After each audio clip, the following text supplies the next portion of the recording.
Three, two, one, go. I'm Pat. Hey, I'm Jeffrey. This is Coffee Before Bed. We were missing William.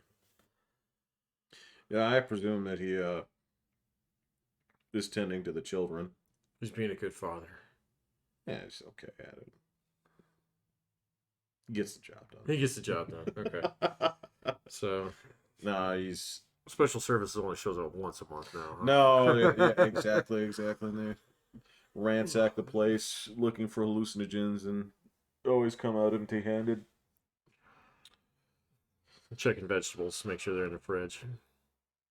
It's just diapers everywhere. Gross, man. Yeah.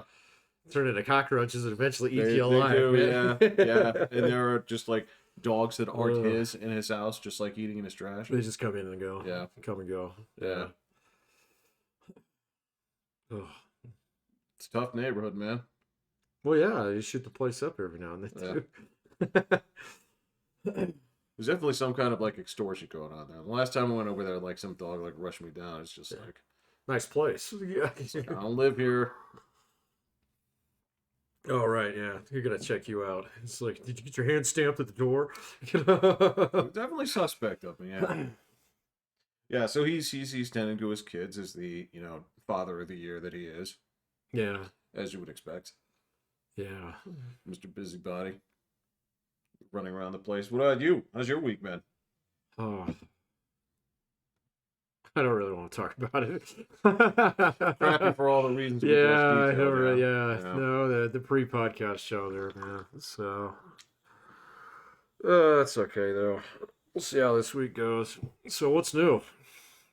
With me? No, in general. I haven't been watching news lately. Anything new? You haven't? No. Tell me what right-wing media is failing to tell me on my phone. Yeah. What is this shit? Why? Sorry, man. My background doesn't have my screen when I boot up my computer doesn't have alternative media. Just because I happen to draw support from a very specific base doesn't mean that I am of them. You understand that, right? No.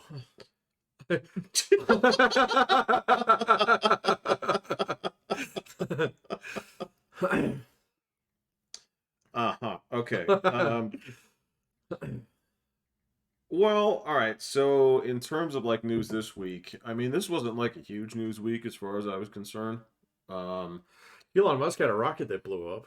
That was spectacular. Yeah. Yeah. He was like kind of magnanimous about it. So. Well, he said beforehand, he was like, I don't expect this thing. He's like, I expect this thing to actually blow up. Well, I saw that he said he gave it a 50-50. Yeah. Yeah, okay. Yeah. Yeah. So anyway, that was about all the news that I saw, other than like local shit. So. Well, all right. So I mean, it depends on how ticky-tack you're looking at in terms of the actual news stuff. So I mean, there's stuff brewing, but nothing is actually like jumping out there in terms of like this is a smoking gun or anything. There's a lot of investigations going on. There's a lot of family members of the Biden family being investigated for a lot of shady shit. Who? At this point, they said that there are 12 members of his family that are being... Did he have that many members of his family? How many kids? He's got 3 kids, right? Well, this is... Oh, so these are extended hanger-on. These are the close ones, and these are the proxies. These are... Okay, I did see something that's along those lines. Okay, but this is a tangent. All right, but I did see it on my phone today. It made me laugh my ass off. What do you got? I saw it. So they're making an Apollo Creed movie that's got Ivan Drago's son in it. Okay. Yeah. Did you see what Sylvester Stallone had to say about that? What? He said, this is a project done by some loser 95-year-old guy who can't do his own thing and his vulture fucking children. He did that on the Twitter. And so there you go. There's my Joe Biden quote. Well, I mean, yeah, there is... They are kind of like milking things pretty hard. I mean, there are just signs that people have like no collective learning whatsoever. So, I mean, I know about a week ago, maybe like 12 days ago, they announced that, yes, there are more Star Wars movies coming. And oh, man. And yes, Patrick, they have to do with Rey Skywalker. Rey is coming back? Uh-huh. I mean, Rey Palpatine. Yeah. I mean, Rey Skywalker, whatever. Yeah. Yeah. the one that nobody likes, nobody cares about, and they're like, all right, well, no, didn't learn our lessons here. No, So they're doing there's that. nothing to like about her. So Just it's just like, I mean, Daisy Ridley seems just fine, but she seems fine. yeah, but I mean, the character is just so, meh. There's nothing to it. Yeah, I know. There's Yeah. no. What do they call it? A Pollyanna or a what did that guy Well, call it? Mary people will Sue? call it a Mary There we Sue. go. Yeah, Okay, yeah. yeah. It's just like, why do I need to watch a movie about somebody who's perfect? You know? Well, I mean, that's part of it. The other component of this is I have no idea where you take this from here because, you didn't see the last movie. I didn't pay to see the last movie, but I saw it. Yeah, and I'm pretty sure I could get it for free now, and I still wouldn't. It would still cost me like 2 hours of my life. That's exactly it. So Yeah. no, I'm not gonna pay. I mean, the difference was I watched it like the night it released. Oh, And it was in crappy cell phone footage, but yay! Is everybody talking Chinese in the background? I was French, actually. Oh, nice. Yeah. Yes. But yeah, it was because of the way that they wrote this, like the power creep went up so high that there's no idea on what to do from here, right? I don't know, man. I mean, they're just gonna have to etch a sketched out, and I don't know. Get like 10 years of crappy TV series out of it, and then maybe Just run it into the ground. somewhere along Yeah. those lines he'll get to Kelvin it down the road. I don't know. So I mean, I'm so far removed from the cultural milestones of my childhood that they don't even belong to me anymore. I don't fucking care. No, there's a lot of them I Yeah. just had to, like turn over. I'm done. Yeah. Yeah. So Star Wars is one of those. I haven't watched the third season of Picard. I finished it. Well, maybe that'll rekindle a fire there, but that's definitely a summer project for me. Yeah, Indiana Jones. There's 3 movies as far as I'm concerned. So I hear the 4th one's not bad, but I hear the 5th one is flaming garbage. It's not out yet. Oh, that's right. It's But, going to yeah, be flaming garbage. There we go. Well, I mean, I'll say this. So, like Picard season 3, I did enjoy quite a bit, but I mean, there's a lot of it that was like, hey guys, there's a lot of this that's apology tour. It's like, Sure. all right, we kind of spit on you guys for a little bit here, so take this, close it out. We're sorry. Yeah. Here you go. Thanks, guys. We appreciate it. Yeah. Now where they go from there, I have no idea, but it was a nice send off for Yeah. the folks I think that deserved it. Okay. Yeah, Yeah. but a lot of things like we watched them kind of strip Terminator from us away, like Oh yeah. I mean, I've actually watched Salvation. That's the last one I'll ever watch. I have seen 3. So, well, I've seen bits of I've seen enough of 3 over the years to cover, like, I've seen 3. right. Doesn't mean you watched it in one concurrent setting. I did not sit down but and watch no, it through one concurrent setting. Well, you've seen the movie before. It's the second movie, but worse. I mean, Right, yeah, exactly. it's beat for beat. It's the same. Right. With the Terminator, they can actually shoot missiles and make them. Yeah, it was like, really? Come on, man. This is like if you made a Death Star into an entire planet and could blow up multiple planets at once. So, oh wait, they did that. Yeah, kind of. Right, yeah. So, anyway, no, so all those things are fucking dead to me now. I don't care. If the old one's on, I watch it. So, it's kind of one of those things. It's like, oh, I remember this. It's kind of cool. Member berries.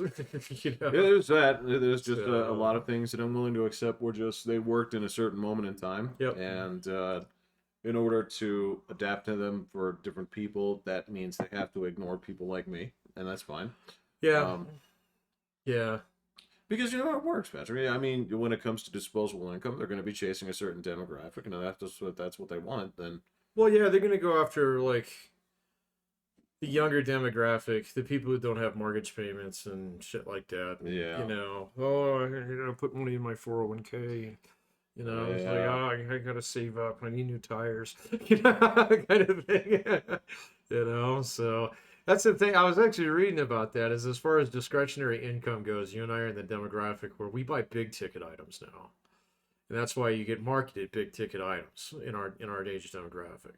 So cars, I vacations. was gonna say, what counts as a big ticket item? So these are relationship things, okay? Things where you're going to be, not just like a one-time purchase, like a movie ticket kind of guy, but you're going to sign up with Allstate. That's what counts as big ticket. Yeah, well, yeah, because you do the math over like, oh yeah, actually, it'll get me all the way to Social Security. They'd be like, wow, that's a lot of money you're going to send us Right. over the next Right. 20 years, Pat. And I was like, yeah, oh yeah, it is. But it doesn't have the same allure as like Columbia House, where you jump in and it's like, well, check this out, versus like, Oh right, yeah. I saved $56 on car insurance. Right, You know, yeah, it's, through it's Geico. yeah. Yeah. No. Let's see So anyway, it's not to get it all off track there. So what are all these Bidens? Are they all Chinese like plants now, or what? it's ties to basically that region. So partially, Ukraine.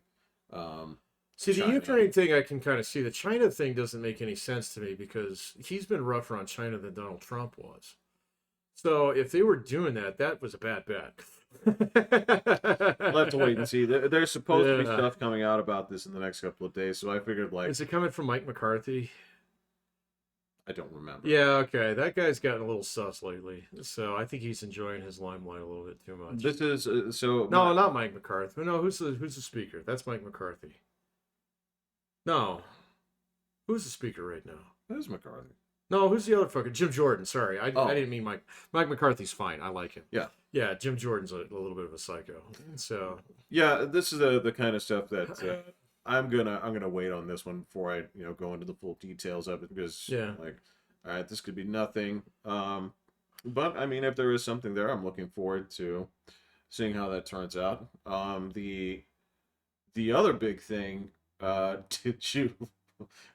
you aware of the quote unquote Bud Light controversy? I don't really get this one. So Dylan Mulvaney is not that weird or offensive, man. So I mean, there's a lot of people who are going off ham on this one, and it's risking pushing the pendulum too far in that direction.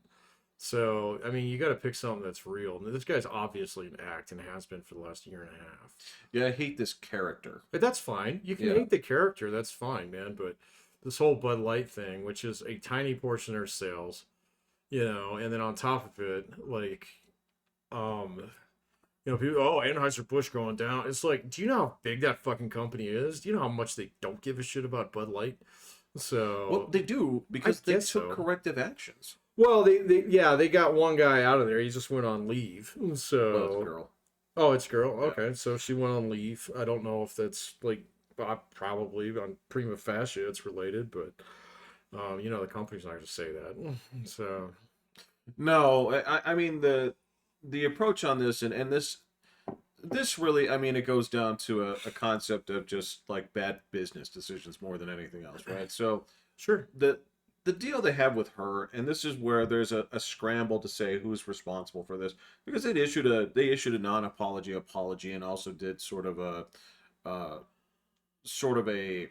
let's make up for it kind of ad. Well, as they would. As they would, Yeah. but there's a lot of people saying that this didn't cross my desk, right? What, the Bud Light? Yeah. And this is the weird thing about it, right? Is so the girl they hired for this, and I don't remember her name, but they gave her The VP of marketing? yeah. Oh, okay. I thought you were talking about Mulvaney. No. Everybody who knows who that person is. I didn't really know. I didn't know that he or she. What's her stage name now? Dylan Mulvaney, Oh, okay. So Yeah. it's Dylan Mulvaney as a girl. I guess. Okay, all right. So I knew him from Book of Mormon. So Okay. and that yeah. was it. Yeah. And then but then like, so this other guy that I listened to, Andrew Sullivan, a gay guy, of course, he's watched her for a couple of years, and he's got this guy pegged. He's like, yeah, every gay act has had someone like this. And he's just like, this is, I mean, if you've been watching him for a while, you know what he's trying to do. So, he just tried to find something to stick, and he found something that stuck. Yeah. So, yeah, okay. Yeah. No, that's exactly it. That's exactly, and that's what really pisses a lot of people off, right? Oh, okay. Is just like you're talking about is, so I'm not a woman, I'm not gonna be, right? Mm-hmm. But the thing that really pisses people off is, if the whole argument is that you have to accept this based off of, well, this is their personality, Uh-huh. right? But this is where they say, like, all right, but this person has been flipping through these like crazy. It's like, yeah, it's like, so Wait now a minute, this I'm not sure I can flipping through what. flipping through personalities, Oh, flipping okay. through, Yeah, yeah, yeah. right? Yeah. And so he, she, it settled on, this one that is basically a cartoon version of femininity. Yeah, sure. Yeah, yeah. Right. Yeah. So this is where a lot of women are like, would you fucking stop with this shit? Because it is. Yeah, okay, It's I like, can get that. this is where again, people try to just draw the distinction. They say this is, essentially they call it woman face, right? Oh, Where, come on, man. That's just as bad as the other side.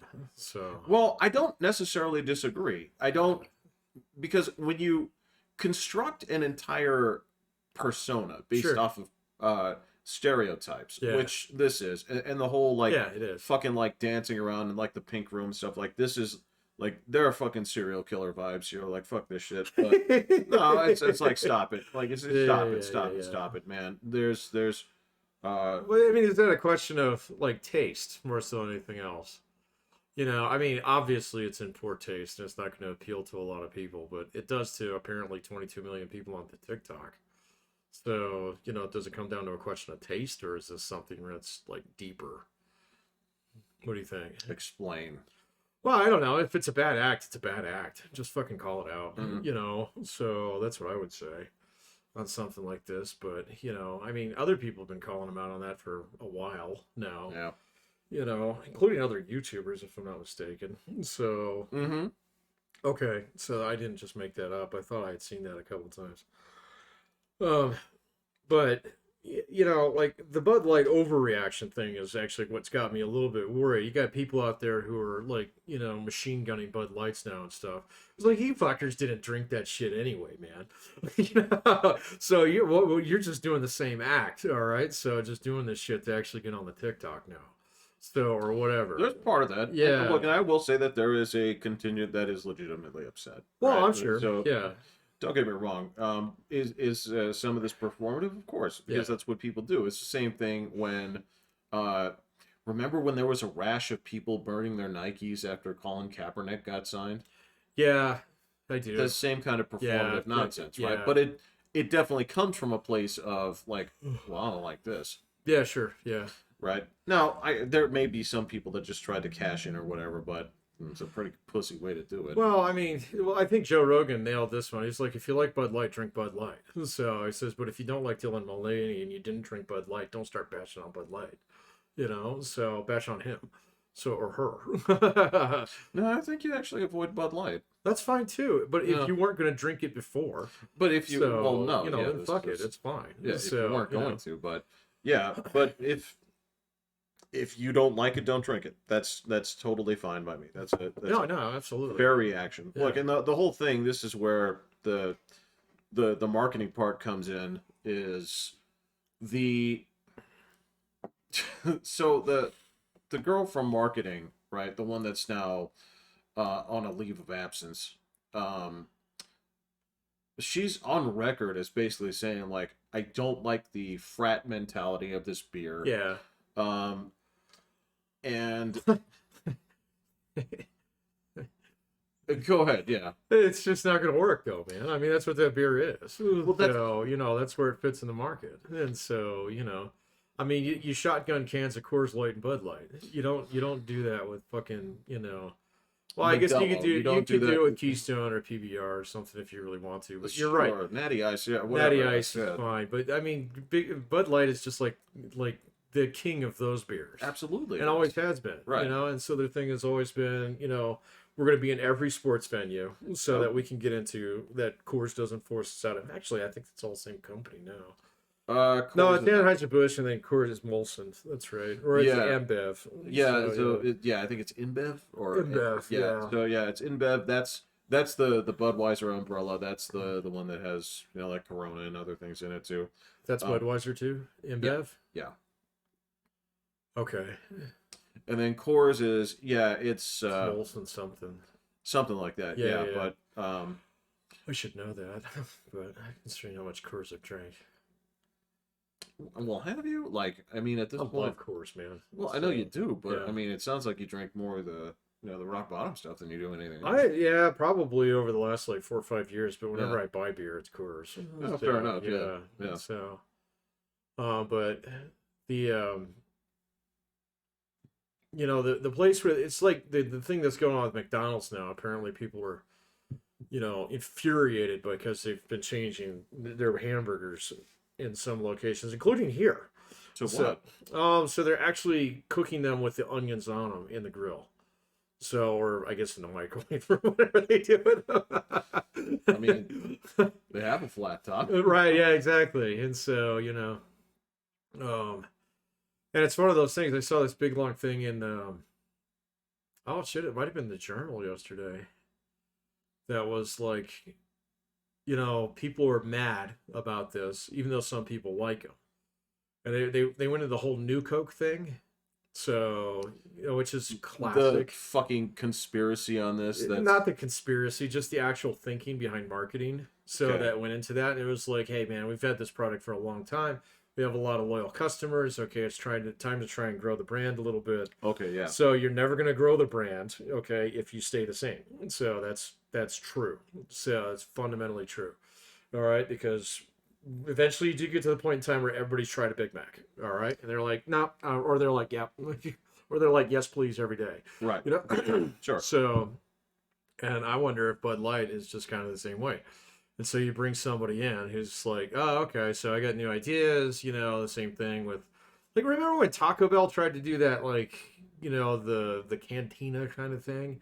Yeah. So, yeah, Yeah. and I tried it once, and it wasn't bad, all right? So when they had that chef come in. They brought in executive chef Lorena Garzas, that's right, thank you. It wasn't bad, but it wasn't Taco Bell, man. It was like, this actually got lime in it. Right, right. Well, okay, so I understand that. And I mean, this is like if I can, take you back to it's like, remember when Wendy's had a salad bar? Yeah, it's stuff like I that. do.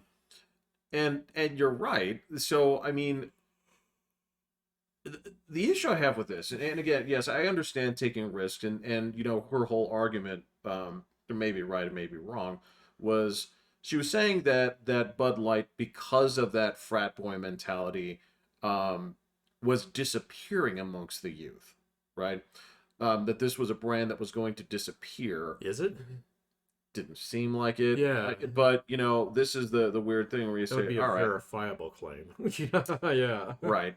So that's where evidently her perspective was like, we need to reach out to a different group. And it's like, but you take your current demographic and you're like, all right, so let me get this straight. Your current base is guys who basically bust tiles on their knees all day. Own more than one firearm. Yeah, I mean, this is your group, and then you're going to take this, and then a whole bunch of people, like, this is where they're saying like, we didn't know. I'm like, man, a fucking thing like this has to bounce off of plenty of people on high before they go with it. Right. Right? Yeah. Right. I mean, you don't just the marketing doesn't just say like, Yeah. oh, we're gonna partner up with this person and I'm just gonna do it. Yeah. Right. So this is where there's a little bit of man, you guys are. See, this is actually one of my beefs with like corporatism. So yeah. So like, there's a thing, with like a product like Bud Light. So Okay. where somebody who had that job before you did the heavy lifting. Yeah. Okay, you've got this market share. Okay, it's not your job to go out there and murder everybody else. It's your job to play king of the hill now. Okay? Right. And so, and some people, when they get into corporate gigs, they cannot abide by that. Yeah. They're just like, oh no, I'm going to use this to make a name for myself. I'm going to, turn this brand around. I'm, a young 26-year-old Harvard MBA, who just got out of a 2-year stint at Kinsey, and we're going to go kick ass. Very much describing the person that was there. Yes. Well, absolutely. And it's so predictable. It's almost a trope, where you have someone who's, Like, I mean, I was like that when I worked for the railroad until I got slapped down. It was like, fuck you, it makes money. Shut up and do your job. Right. And it's like, Right. okay. Fine. Please don't move me to Houston. You know? Right. Right, yeah, Right. you know, and so it's just one of those things where I mean, and that was the new Coke thing. That's what happened. So there is you had, you know, a bunch of people on the board who were like, "Oh, our growth stopped," and it's like, well, yeah, that's because you got them all. So Right. yeah, sorry guys, you made 10 out of 10 baskets, so we're good. All right. No, there's no such thing as getting 11. So, you know, or whatever metaphor you want to use. I guess I was thinking of horse, but Fuck, you got me. that's got more than they got fewer than 10 letters in it. So I'm like, anyway, I don't know, man. It's like, I don't know if we're scoring goals or whatever. we're adding letters. I have no idea, but I get your point. Yeah, but Yeah. and so I see a lot of people and a lot of companies, and you know, I keep up on business news decently. And I see this shit all the time where it's like, oh, we're gonna try and push a new product. It's like, what exactly is busted with the old one? So, well, nothing. Okay, it's like, well, what about your shareholders? We haven't paid a dividend in 9 years. It's like, well, they're not clamoring for one. They're used to not getting one, you know? Right. So that's not your problem right there. It's like, well, let's take a look at your stock price. What's going on? It's steady growth. Okay, so everybody who's got an ESOP is happy. What the fuck? What's your problem? So just chill the fuck out and make money. So, you know, Well, I mean, is you that don't have to go steal somebody else's lunch. So, you know. well? Therein lies the question. I mean, is there's a famous attitude in here, sort of like a shark thing, where it's kind of Mhm. like if you're not growing, you're dying, right? And the same thing, Yeah. if you're not moving forward, you're dying. Essentially like that. But I guess my beef with that, and I think that's right. But the thing is that I think a lot of people figure that out at different rates. So to speak, it's like, well, wait a minute, I don't need to eat all the fish. So because if I do that, I just get fat, you know. And then after a little while, it's just like, well, actually, you know, my life's pretty fucking good. Why would I bring on more? You know, like stress, pain, and things like that. It's like, okay, fine, maybe the corporate world isn't for me. Maybe I need to go climb Mount Everest. And a lot of people yeah, fucking do that, yeah. you know, and it's like, great, go do that, you know? But you're right. There is a point with companies where the danger is, yes, they become too fat to move, right? Where It takes a long time for that to it happen, does, man. but And, you know, quite honestly, so some companies, it doesn't matter if they're that fat, you know? So, like, you take a look at, like, Citibank or JP Morgan Chase or any of the big five banks, fine, fuck it. They I'm don't gonna care. say GE. I worked for them, so yeah. Yeah, GE. Although they did have to get a little lean and mean because they did get disciplined by their shareholders quite a bit a couple years ago. So, or I guess over the last year. So, but you know, I mean, GE's a little bit different out of an animal because it's like 20 different companies glued together. That's exactly what Yeah, I'm saying. Is that's where a lot of the fatness comes in. It's right. like So you just kick somebody off the boat. no Yeah, fucking efficiency. right, Yeah, right. yeah. So you know, in a company like InBev, I can totally see them doing something like that. You know, it's like we got a bona fide, you know, staple product that does great. We have to spend X amount on sports marketing every single year. We have to make new cans that say, thank you for buying a Bud Light, Pat, on them every now and then. Right. Okay. But literally, it's that formulaic. There's nothing left to do here that's creative until we get into trouble. All right. There's no trouble. So there's nothing to do here that's creative. So stop whipping shit So up. why are you starting trouble? Exactly. Yes, Yeah, exactly. yeah, You know? And again, that's sort of where the people go into the new Coke conspiracy Right. the old story of you've heard this a million times, like, no, it's actually a genius strategy where it made people fall back in love with Coca-Cola Classic. It's like, nah, you don't launch a whole big product line like that just for the purpose of bolstering another product line that you have. Yeah. That's ridiculous. Yeah. You do this with the hopes that this thing takes off. The only difference is, like, right now, so if they did this right now, all they do is they just sell it as like a different kind of Coke. They just sell it as like Coke One or Right. Yeah. Coke Alpha. Coke. Yeah. Coke redo. Coke redo, Coke with a tilde, Coke with Coke a. with a Coke. Yeah. No, there's no tilde. There would be an umlaut though. An umlaut. Yeah. Yeah. Kirk. Yeah. Do you know how to type one of those on the? I don't know, but I'm gonna We'll have try to to look find it up. out. All Yeah, right, Kirk. All right, so I'm gonna write that as Coke with an umlaut Yeah, right now. Diet Coke. But we'll see if we can figure out how to type that. Yeah, because that's all they do. They'd say like this is just a different switch off of this. Yeah. Yeah.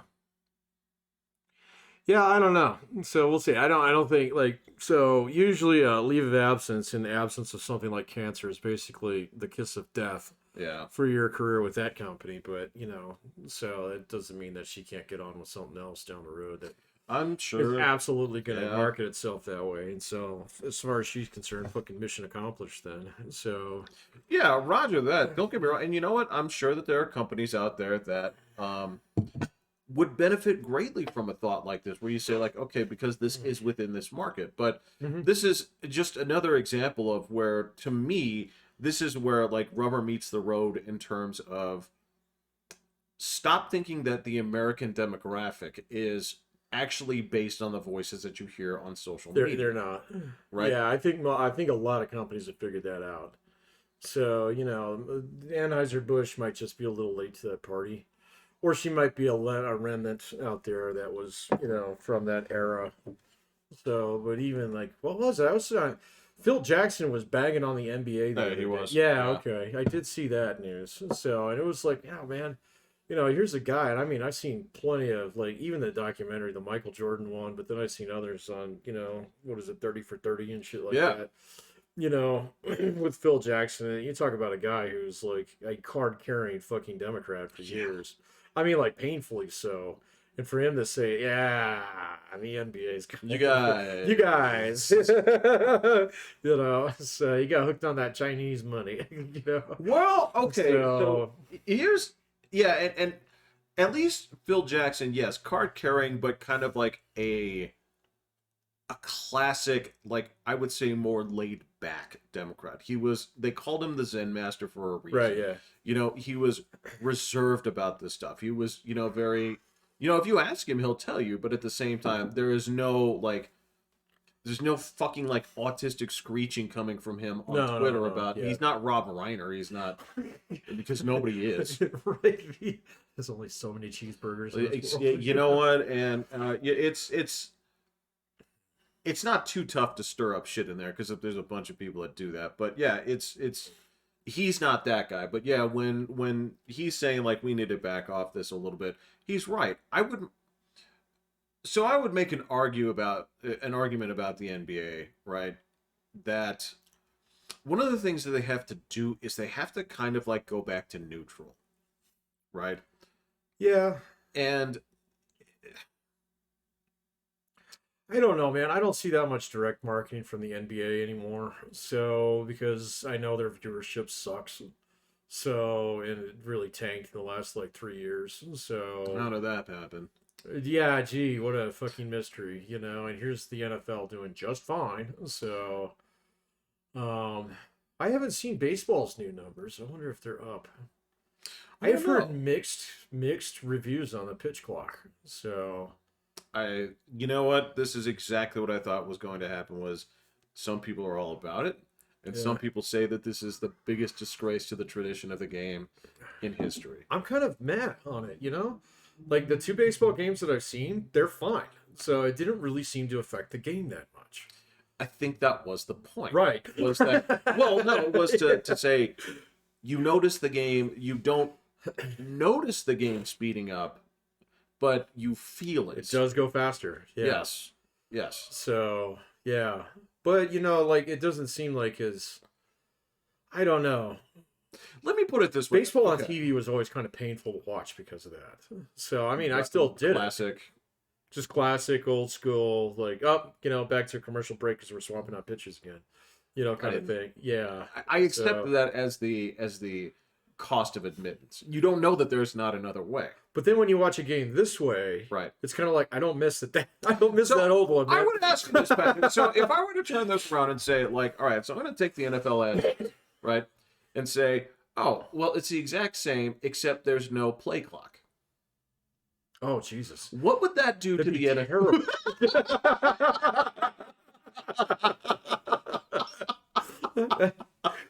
Oh my God! Would that be unacceptable? Where you're just like, where they have as much time to. Frankensport, man. I mean, it's just like stitched together with nothing but ad breaks. Well, this would be my question, right? So, okay, if you have something where, in baseball, really, I know they have sort of an informal time, like where the umpires would be like, hurry it up, stuff like that. But there's really no set time when it comes to. That would totally depend on the ump too. Yeah. So yeah. Yeah. It's him. It's up to him to determine like a reasonable amount of time. Right. Yeah. And so if you did that with like football, where in theory you have, all right, what is it? You have 60 plays Okay. per side, Sure. right? If you had no play clock, Oh God. what percentage, how many less plays do you think would be called during the course of the game? Fewer plays? Yes, because you have all the time in the world to think about it. You can run substitutions every single down if you want. Oh my God. That'd be terrible, man. So yeah. So they'd have to make it so that you had to get like tackled 3 times and that would count as a play. that's ridiculous. I know, yeah. And the clock is just running the whole time. Yeah, no, Right? no. It totally wouldn't work, man. I'm sure it's been tried, and that's why it's the way that it has been for the last 100 years. So yeah, Right. yeah, no, man. There's nothing about that would work at all. So then I turn around and say, like, well, if you're doing this to baseball, right? Like, well, it kind of makes sense. Yeah, I don't know if I would argue that maybe that you can look at the timing and say, is this appropriate or not? We can play with that, right? The weird one for me is the also, like, you can only throw pickoffs so many times. right. Because, wow, if you waste it there, you just have to let the dude have a lead. Yeah. Yeah. Okay. So yeah, I mean, exactly. I get it, and I understand the loopholes in baseball where one of the things they used to do was, hey, I've got a reliever warming up, so I'm just going to throw a whole bunch of pickoffs to first to let him warm up. Seen it happen a million times. Everybody knows, right? It's a lot of times shit they'll just like go to commercial, but yeah, that's gone, right? Right. So I don't know. I like the idea of tweaking this because, like I said, I put it to football. I don't like college hoops because the shot clock is fucking so long. Yeah. Right. They managed to get in like 4 extra passes. Yeah. And I find that intolerable. Yeah. So yeah, this it might take some getting used to, but I don't think people will be talking about it much in 2-3 years. So, I agree. Yeah. Yeah, I agree. don't think it's something that it's not going to have this groundswell of objections to get it to flip back. And so, yeah, it's not going to be something that we're talking about in a couple of years. I don't think so, right? I think it's sort of like something that we kind of wish, and I think I'm pretty sure within the rules, if a pitcher is fucking around, right? Mm-hmm. He's taking too long. I think it's the pitcher's or the umpire's prerogative to basically say, "Speed it up, you're gone." Yeah. I think so. This is, sort of the way of putting like a formal face to that. And that I totally understand. It puts a little more structure behind it. Yeah. It's not offensive, So, yeah, it's not like all these rules that change in the NFL every fucking year. Mm-hmm. So, because they try and govern everybody's behavior in that sport. This one's just more like, come on, guys, let's pick it up a little bit. Right. So, because, yeah, the last 10 years of baseball, it has gotten kind of wiggy. So, specialist pitchers and shit like that. The game's just not what it was when I was growing up as a kid. And I mean, some of that, well, never mind steroid years. Never mind the steroid. Yeah, but prior to those, okay, I remember baseball as a little kid, where, yeah, it didn't seem like, I mean, there was this thing about toughing it out, okay? So you put a guy in, All right, you got a middle reliever. You put him in there. He's got to tough it out, for a little bit. It's not like, oh, there's a lefty coming up and this guy can hit your slider, so pull him, Right. kind of thing. It was like, no, that's how the dude gets better, is you let him get his bell rung a few times. So, Well, I mean, if you're in middle relief, it's because you've gotten your bell rung as a starter, sure, yeah, or you're getting a little up there in years. either one, Yeah. yeah. Yeah. So yeah, but Well, and that's not to say, look, when we were much younger, right? It's not unheard of that a lot of your starting pitchers were making it all the way through that's to yep. the 8th and ninth, right? Yeah, so you'd only have two pitchers the entire game. So if not one, which I have seen happen a few times. Yeah, So, they got to be on. They got to be at like fucking like 65 pitches, but like well, yeah, either that or they're getting close to a perfect game or a Yeah. no hitter or something, or they're just yeah. throwing dirty stuff that's getting the ground out a lot. Yeah, or yeah. that, yeah. Fucking Vaseline Fucking balls Randy and shit. Johnson, yeah. Fucking windmilling him in, Yeah. So, yeah. So I mean, the game has definitely changed in that regard. Yeah. And that's fine because, like, if I'm going to turn around and say, "Well, do you ever watch, replays of like '80s football?" It's weird. It is weird. Yeah, it's weird. It's almost like it's running at like 37 frames per second instead of 60. Yeah, exactly. So Like, it's in 720p. well, that notwithstanding, it's like I can't read the names on any of these jerseys. Right, yeah. There's more of a component to it, like everything feels slower. Everything feels like disorganized. Even at their best, there's still like a clumsiness, right? Where yes, I understand that that's true. you have Yeah. like fuck ups all over the place, in the league now, but I mean, there's just something to the game that is it seemed less elegant. It's like I understand it was grittier, and I understand that there's a part of it where part of the game was we're really going to beat the crap out of each other. Oh yeah, yeah. Right. It had a lot more high school in it back then. Absolutely, Yeah. right. Well, and like so, it doesn't have all the flash that the current NFL does. Right. I mean, your end zone. Like if you spike the ball in the end zone, people are like, "Oh," kind of thing. Yeah, that's so disrespectful, kind of thing. Of all places. All places, yeah. So on a Sunday, yeah. So it's a little different, man. But Hey, you're right. I like that Protestant family like coming home and they just got back from the fellowship hour and watch now. Look at that hot dog.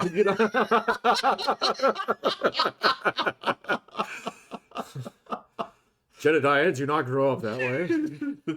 yes, Papa. Yeah. I'll go chop some wood. Well, keep in mind, yeah, we also went through the phase where that was so hot doggy that they had to ban end zone celebrations for a significant period of years. Yeah, that did happen. So it did get a little ridiculous though. So Well, yeah. where you have like an entire team celebration. Well, yeah. So that was all choreographed and shit. It was kind of like, come on, guys. It's like So that was right when that fucking what was that stupid ass NFL movie with Al Pacino in it? it wasn't an NFL movie. I know it wasn't an NFL movie. It was called Any Given Sunday. Any Given Sunday. Yeah. That's right, and that was like when the NFL was at its kind of raunchiest. Right. Yeah. Right. So it's somewhere in between.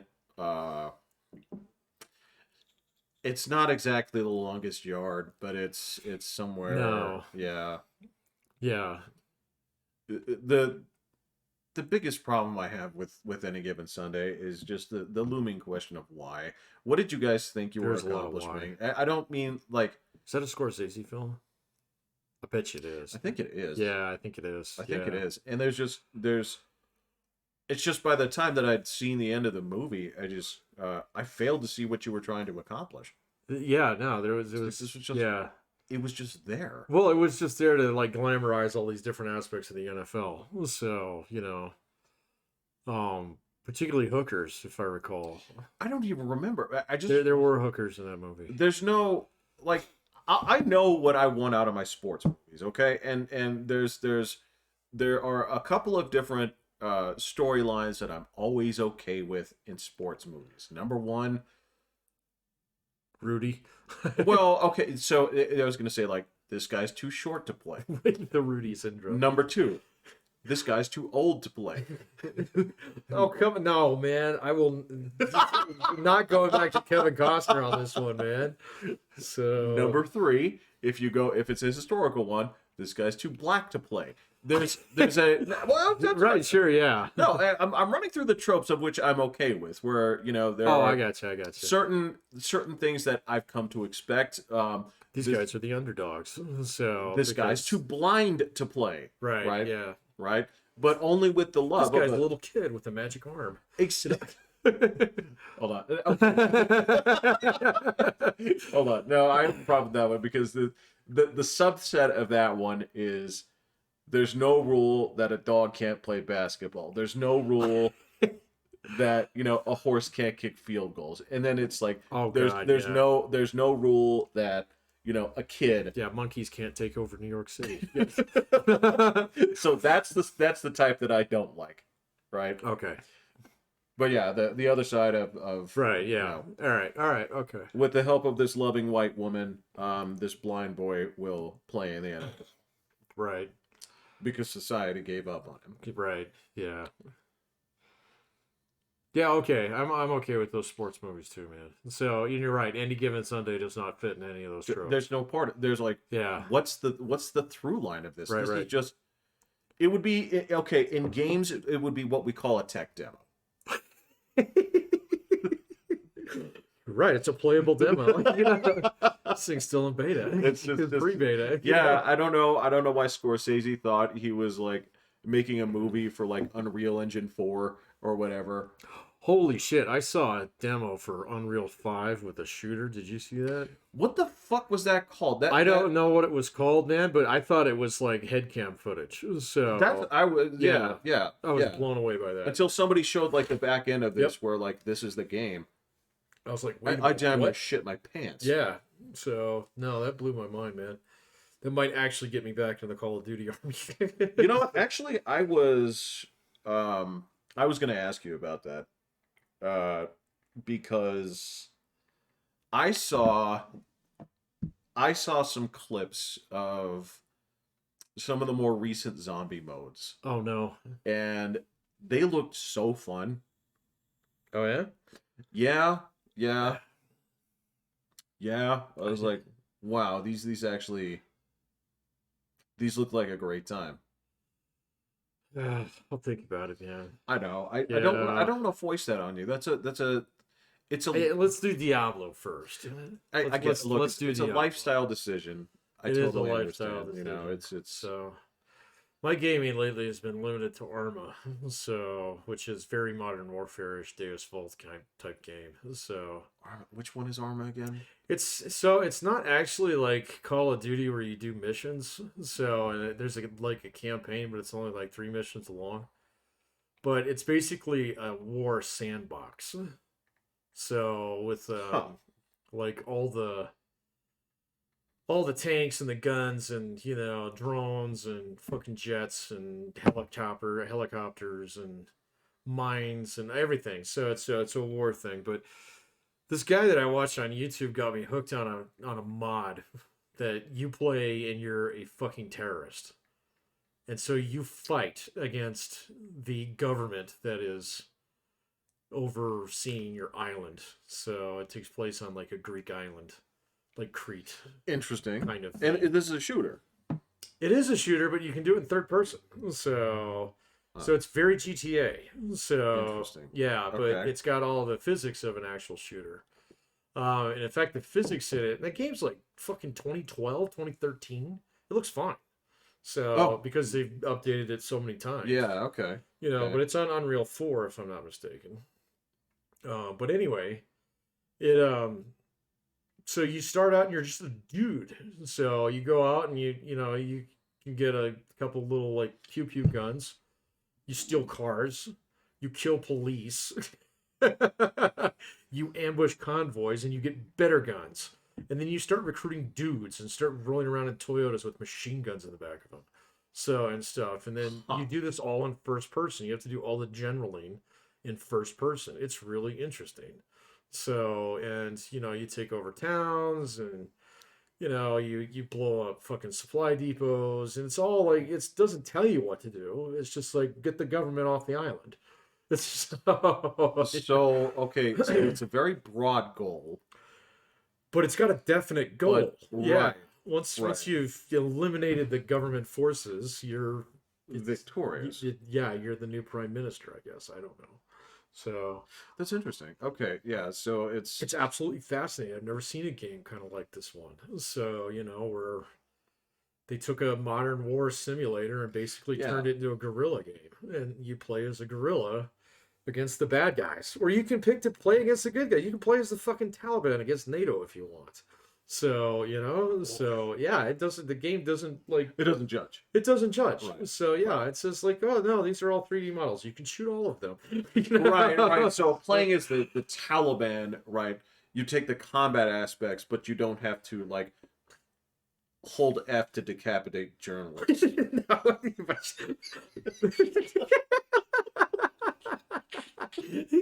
Good title. Did I write that down? Yeah, hold F to decapitate. Okay, okay, yeah. So yeah, no, it's a really interesting game, and I've never really kind of played anything like. I mean, I played a shitload of shooters in a lot of the Modern Warfare ones and stuff, and it's very similar to that, man. So because you can do shit in first person, and it feels exactly like Modern Warfare. The shooting physics are great, Okay, so yeah. everything's all animated and stuff. But then it's got like Battlefield in it, so you can hop in a tank, you can hop into an MRAP, you can hop into an APC, you can hop into a helicopter and crash it promptly. So so you can fly jets in it. But with this guerrilla game, you have to go get that shit, and so Right. And so yeah, I was just rolling around in my batch of like fucked up pickup trucks that we lifted off the local population. So and just show up, and it's like, oh, there's a convoy full of like supplies coming this way. Let's go raid it. See if we can get some RPGs out of it, man. So, So just a teensy bit of Red Dawn in this. it is very Red Dawn. That is the best way to describe that game. It is fucking Red Dawn. So Oh. yeah, it is. But this is a particular mod. It's a play? mod, yeah, but Right. you can get it on Steam. It's free. So, and I played the base game for like 30 minutes. Yeah. It was dumb. So, Right. because the Right. game is brutally unforgiving. So, like, it's not like, yeah, it's definitely not, oh, here's a whole pile of vests, put on 6 of these. Kind of thing. You'd be invincible. I can't move. I can't move. So yeah, it's not like that. It's like you get shot, you're down, man. And I Right, mean, right. so maybe about half the time you can get back up after someone comes and patches you up. So, but you can't do it to yourself. So, you're down, and your AI buddies are dumber than hammers. So a Sweet. box of Yeah. hammers, yeah. But I mean, sometimes they'll come around. Oh yeah, I'll help you up. And it's like, thank God, because you're all gonna fucking die. Because I'm the only guy around who knows anything about what's going on. So, but it's interesting. But yeah, I mean, I could see myself playing a new shooter or a zombies version after getting this out of my system. So Well, and that's the bottom line. Obviously with stuff like this, it's like I ain't playing this without you. This is yeah, pointless. you I'm know, not. that's the one thing I don't like about it. I can't use a controller with it. So. Well, that's stupid. Well, you can, but there's so many commands in this damn game Oh. that it's just not practical. So, Okay. I actually had to go back to mouse and keyboard. So, which I'm better at than I remembered being. But Yeah, I don't like it though. I don't like it doesn't- either. It doesn't. no, man. I like GTA. I like GTA controls. Yeah, that's pretty much it. Yeah. I mean, no. Again, I'm not gonna pick on anybody that likes mouse and keyboard. It does not. I don't know. There's something about mouse and keyboard that just takes my brain and it says you are playing a computer game, right? And there's something fine about that. So again, due to my work schedule and what I've been doing. I've been playing City Skylines again, and that is a computer game. It feels like a computer game. It feels that's like I wouldn't dare put my controller in and play it that way. Yeah.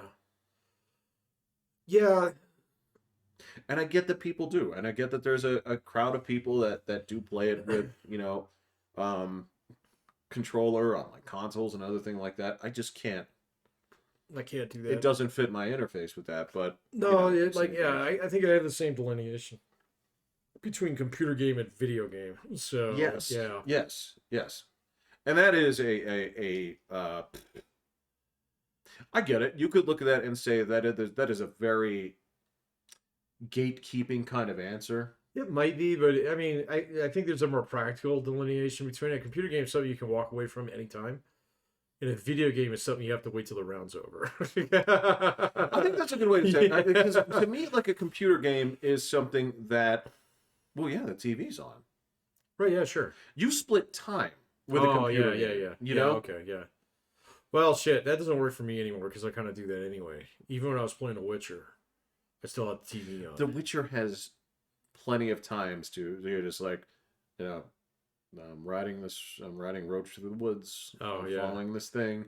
Like you can turn in and see what like fucking, Kramer's saying about, cratering your stocks. While you're Bye. yeah. But then when you got out there, you got to like chop up a whole bunch of like, fish people or whatever. I killed a lot of fish people. Yeah, I gotta tell you, I say that because the fish people are the ones that fucking ganked me first in that game and made me like, fuck, this is hard. These are the first things that like whoop my ass. Yeah. I still haven't beaten that. You gotta be close to the end. Pretty far. I got almost all the way through, what's the island? Skellige? Skellige, yeah. I got almost all the way through Skellige. So I fought the giant on that. Oh, yeah. I know that there's a way not to do that, but I fought him anyway. You wanted to, yeah. Right, yeah, I wanted to.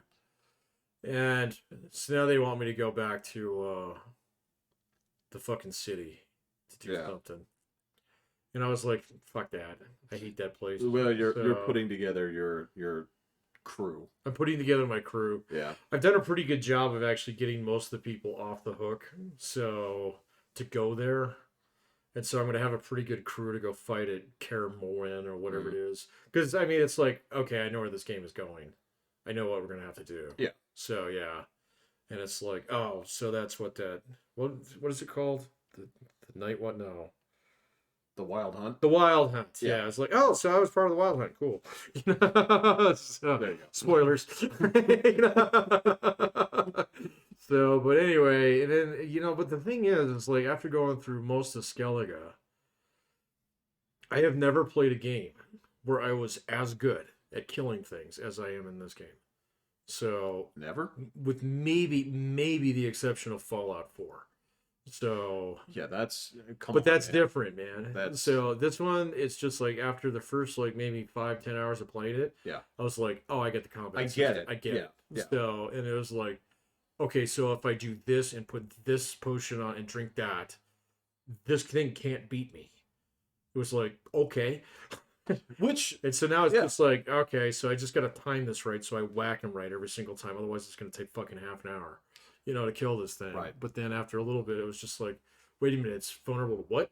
So, and it's like, so this does this and that does, okay, yeah, swap this out, do that, and put a little bit of schmutz on this one, and here we go. Which I guess that's what the books are all about. That's what the character's all about. Is I've never read the book, so that makes sense. So I have Polish students that love it. Yeah. Oh, I've heard that. Yeah. Yeah. So this is like a lot of that about like the monster hunting is about basically like the about the bestiary, right? Is like studying and knowing what monsters are. Yep. And I mean, it fits my play style because I read fucking everything. Do you really? I do, man. So, yeah.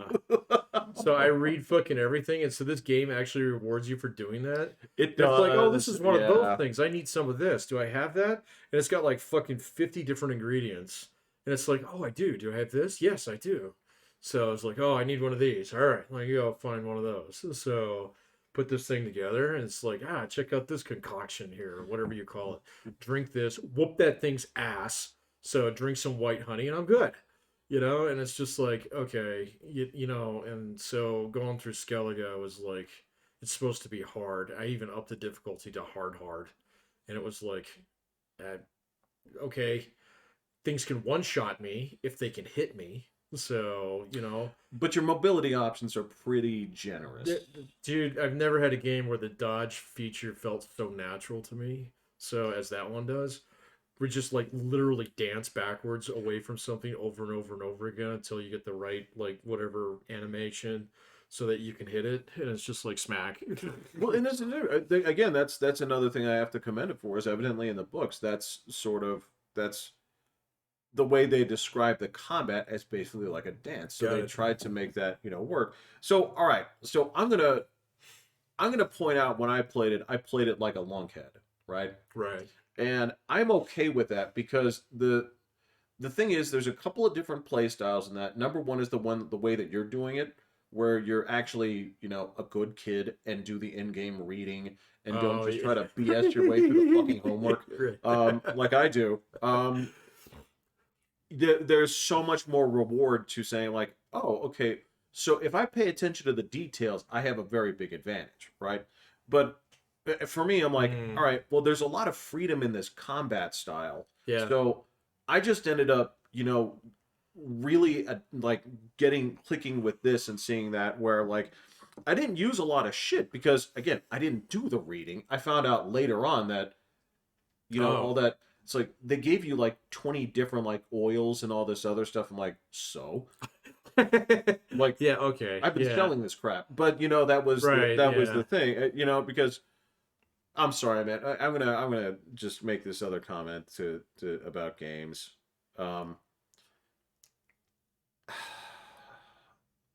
So this goes back to the jar of mayonnaise, right? So I have a little bit of a beef with games that put in stuff that has no practical use. Oh. Right? Unless they're very clear about it, right? And say like, all right, well, you can just label it junk, right? That's fine, right? Sure, like Fallout. So if I'm walking around and the game is like, oh yeah, well, pick up skulls, pick up, forks, pick up, plates, pick up, yeah, actually, The Witcher did that, didn't it? There's a lot of shit in there that's just junk. So, yes, yeah. So for me, I took a whole bunch of this crap, and I'm like, here you go, sir. Please buy my crap. I'm going to buy this man's skull, please. Yeah, please take this crap. I'd like to, and I did like the customization and the armor types and all that other stuff, and the different weapons. I'm like, this is sweet. So I would just buy better weapons and gear, and I'd just go out there and go. I just started crafting, man. You find some amazing shit. And that's what I'm saying. Yeah, I do respect that. Yeah. Okay? But for me, I'm so averse where if I start seeing crap, I start thinking that the game is like, oh, this game's got crap in it. So if I have crap, I'm gonna go. Right. I'm gonna go empty out my pockets just so it's like, well, what do you got? It's like, all right, so give me what you can. I got like 5 raisins. I got 2 screws. Like a fucking tin, like a jar lid. Yeah, exactly. I got dinnerware everywhere. It's like a whole set. Got a loaf of bread. So this doesn't heal you? So can you eat this? So yeah. No, man, I get you on that one. The game that kind of like caught me off guard on that one was Fallout. So where you can salvage any fucking thing. Yeah. So, and then there's all this useless shit. But then after a little while, you're like, well, how do I build a machine gun turret? So, and then you look at it, it's like, oh, I've already got the shit. So, yes, nice. Yeah. And it's the breakdown of that that actually makes sense, because you can take it down to its parts. Right. Yes. Yeah. Yes. So, yeah. Because otherwise you'd be like, the fuck, man? I've got like 14 globes on me. It's like, well, you have 3 typewriters. 3 typewriters. You look at poor dog meat, and he's got saddlebags with. He's got a little cart. Got him hooked up to a shopping cart. It's like, this is a bullshit. Yeah, it's I totally understand. Yeah. Why am I lugging around sacks of concrete? Yeah, yeah. I know. I know. But yeah, that's sort of again, and like the useless food items, you know, like Oh yeah. again, they're not all useless, but if you look at it, you're like, I have like 20 cans of cram in my. Oh yeah, cramp. Yeah. It's like I'm not gonna eat all I'm this. not gonna eat any of that. So yeah, we broke the shit. You broke the shit out of that game, and then you taught me how to do it. So Well, I just mentioned something, and then you went a completely different direction, and you're like, huh, hold on one second, let me try something. let me try It's like, something. I Yeah. didn't know you could do that. Hold on. And, went there um, and then you went to the workbench with like your jeweler's screwdriver, and then you came back and you're like, does this work? Yeah, it's let me single And shot so, death claws. wow, Yeah. this is a thing of beauty. It's like, what Yeah. did you do? It's like, it was like yours, but it had 2 more screws in it. Right. Exactly. Put So, an but extra it's, spring in it. yeah, it's like, well, I modified a different gun, and I did this and this and then this to it. And then, you know, that's where you take the game, you say, well, if I look at these things, so math times math, plus stat math. Let me go shoot something. Let me go find that Mr. Gutsy that fucked me up before. Oh yeah. So, And then you shoot him from a mile away with no vats, and he just it explodes. explodes. Yeah. You're like, It's like that. I don't think you The guys Commonwealth meant is to do mine. this. Yeah. Yeah. That was when I adopted the front door policy.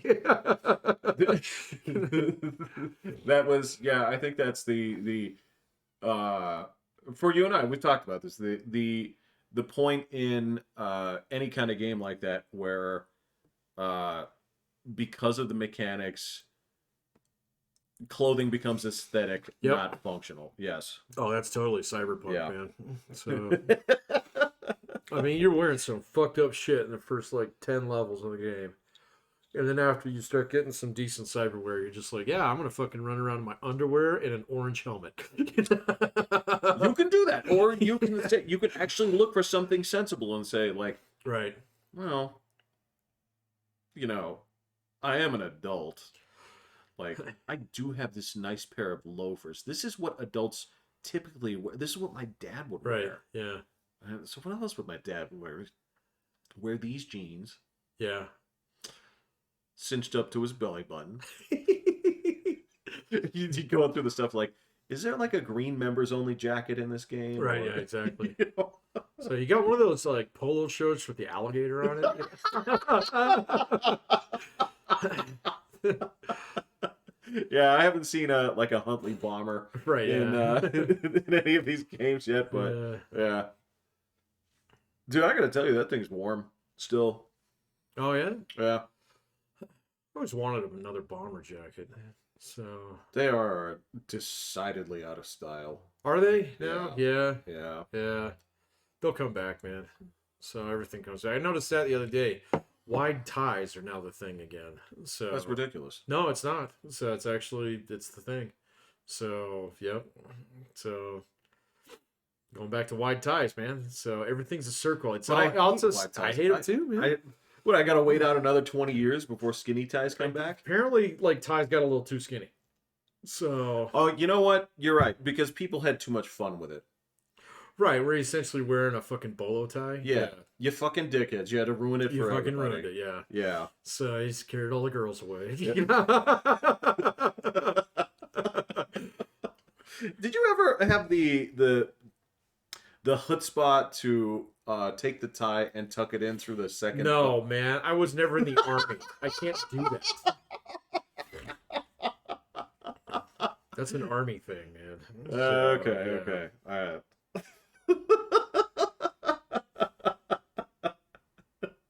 I don't know. I still see it every now and then, and I always figured. You see that, and the guy's not 80 who's doing it? Well, that's what I'm saying. Yeah, okay. That's fine then, man. Yeah, So, yeah.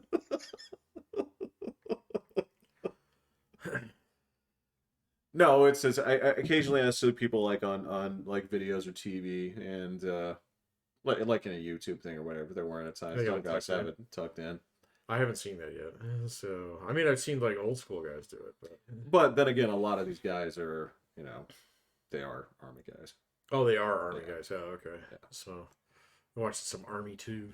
So, Pat, there's dude, my YouTube feed is fucking littered with military shit now because of my watching habits over the last month. what did you watch? All kinds of shit on Ukraine and China and the Oh, Navy and all oh, kinds all of right, stuff. And all so I right. got all these guys on there now.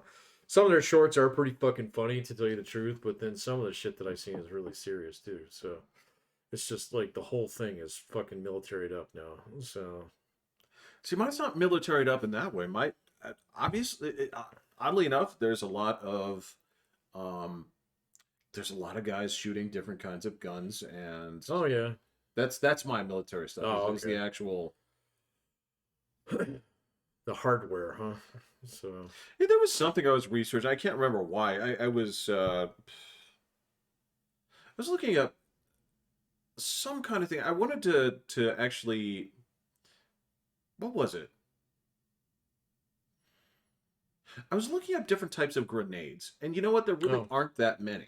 no, I mean every nation kind of has its own kind, but you know they basically are all some kind of frag grenade. So Yeah, I was looking for things where do they actually have like incendiary grenades? Do they actually have Willie like Pete, yeah, they do. yeah, but evidently that's not too popular. No, because they're really dangerous for your own Yeah. guys. And so going back to the casualty actuary tables. Yeah. That was actually an interesting that I found out. So there's like 3 nations that never signed the agreement on landmines. Are So we one of them? we are one of them, okay? Okay. But for all intents and purposes, we have banned the use. The U.S. military does not use landmines, and they have them, Yeah. okay, but they don't use them, all right, because they have a tendency, especially like in training, to kill lots more of your own troops than they ever kill of enemy troops. And so there's only one place where we use landmines. Where is it, Jeffrey? The U.S. Mexico border. Incorrect. Oh, So I feel like I would have seen videos of that I would have cheered. no, they don't sell them at Home Depot. So Okay, so that's out. that's out. Um, There's one place in the world that is riddled with landmines. It's about 50 miles wide and about 10 miles across. oh, Korea. Bingo. Yeah, You got it. yeah, So that's the yeah, one reason yeah. why we refused to sign the treaty, was because we were like, nope, we're gonna mine the fuck out of that. So Okay. Yeah. Yeah. yep. Okay. So but they so yeah, Willie, the incendiary grenades, Willie Pete's, they used to make napalm grenades. So That was kind of the stuff I was looking for. So yeah, I was researching some stuff. I was like, do they have incendiary grenades? Do they have chaff grenades? Do they have? oh, I don't know about that. Yeah, that was the thing. I didn't see anything like it. That's where I saw that most of this stuff was actually just fiction. Oh, a lot of military shit is fiction. Yeah. Yeah. So um I was trying to see if like if from like a handheld grenade launcher you could blow up a house. no, it doesn't go that big of a bang. Yeah, you'd have to use a bunch of them, and you'd have to hit it in like really special spots. Yeah. Well, it's a 40 millimeter grenade. It's about, Yeah. a small coaster. That same thing goes. I was like, how many rockets would it take to blow up a house? And A lot. yeah, Yeah. and that's where I was like, well, what if you wanted to start it on fire? Oh, Willie Pete grenade would do that. That- Yeah, yeah. So yeah, but no, like rockets are designed to blow up tanks. Right. You don't use them right. against guys. I mean, they do make anti-personnel rockets, and like they make high explosive rounds, but they're more for. It's not like a computer game, man. You're not trying to go for splash damage. So- I know. use that to blow up things that will blow up.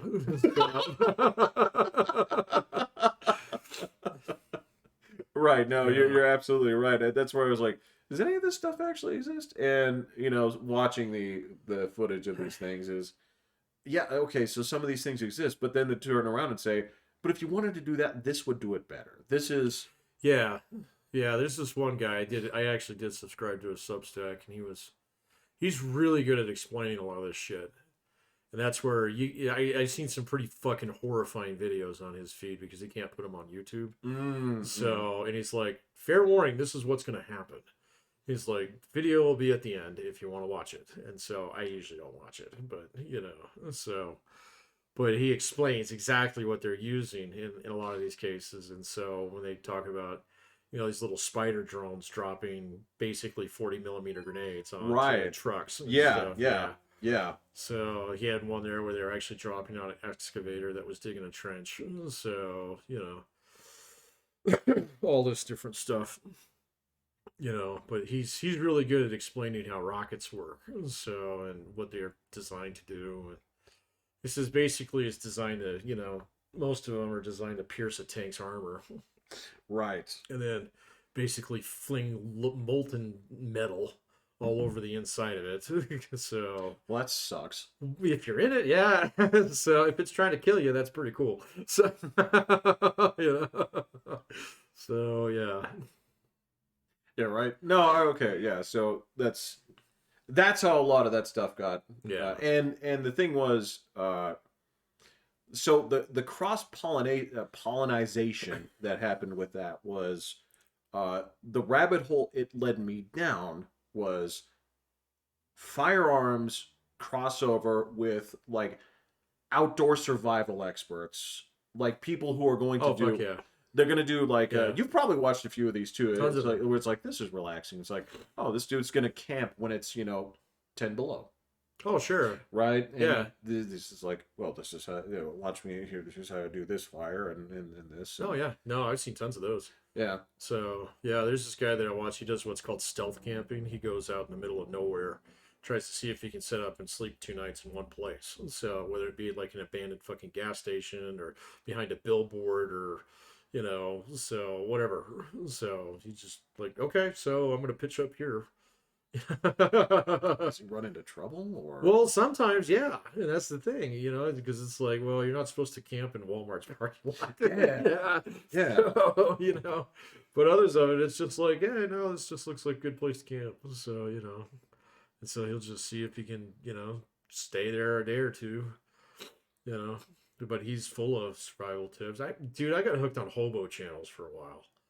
These guys who actually ride freight trains. So what? I know, man. So one of the guys got murdered by a train.